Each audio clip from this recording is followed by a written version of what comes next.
Awesome! The Dungeon Seige game for the PlayStation Portable. What is this? Commercials now invade retro games? What the hell?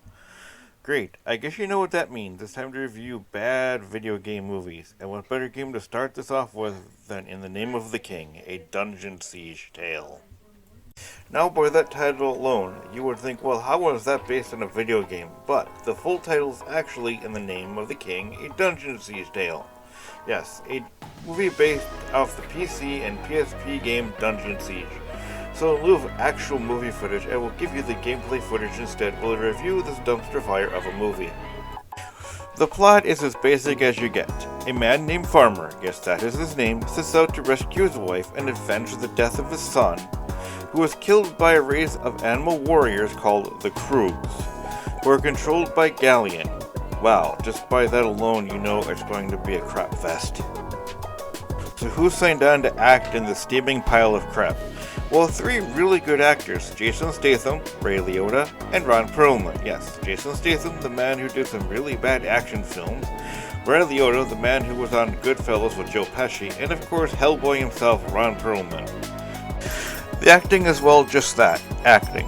Nothing great. I would rather sit through a middle school play than watch this. It is so much overacting that watching someone yell at a manager is more entertaining than this movie. Jason Statham and Ray Liotta acted better in some of their other movies. The way they were acting in this one seemed like they signed on just for a paycheck and knew that this was not going to help their career at all. The director is the next point I have to yell about. Uwe Boll is known for making crap-fest movies like this. We all remember House of the Dead and how awful that was.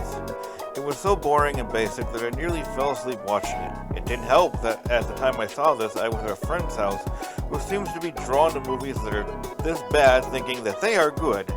It almost seemed that whoever wrote the script took the plot of Lord of the Rings, altered it a bit, and called it done, and then submitted it to Uwe Boll to see what he can pull out of his ass and call a movie. Then there's the music. Well, this is another case of what the hell is modern music doing in a movie set in medieval times. I call this great gaspism. And I say this because if you've ever watched that movie, you'll notice that a movie set in the 1920s somehow has the music of Jay-Z in it. And In the Name of the King has some unknown metal band do the music. I guess Boll was slowly running out of money to throw at it, and found an unknown band who was probably looking for a way to get their music out there and figured, hey, if our stuff was in a movie, it will get known. Yeah, a good movie maybe, but not something made by Uwe Boll. The ending is oh my god bad. After being forced to watch this, I have to say for a movie set in medieval times, the ending seemed a little bit off. At the end of the movie, there is a great battle between Jason's character and Ray's character that was so bad that when the movie was ended, I was relieved it was over. I agree with the site For the Win said that in the article about bad video game based movies, In the Name of the King seemed more like a poorly copied Lord of the Rings than a movie based off a video game. But then again, it was a Uwe Boll film, so never expected to stick to any source material, and he spent a massive $60 million on this, and it didn't even make half of that back. I love the games, but Jesus, this didn't even do the games justice. What it did show us is that Uwe Boll doesn't know the meaning of give up. I mean, after the failure of House of the Dead, one would think he would give up. Nope. And even In the Name of the King failed miserably, he went on to create 2 sequels to it. Yes, you heard me right. 2 sequels. In the Name of the King 2, The Two Worlds, and In the Name of the King 3, The Last Mission. It is like he's addicted to failure. Why make a sequel to a flop?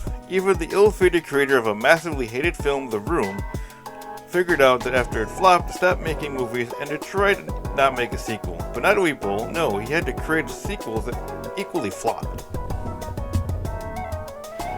Well, I realized this was a rather short start to retro reviews at the movies, but there really is nothing else I can say about this movie.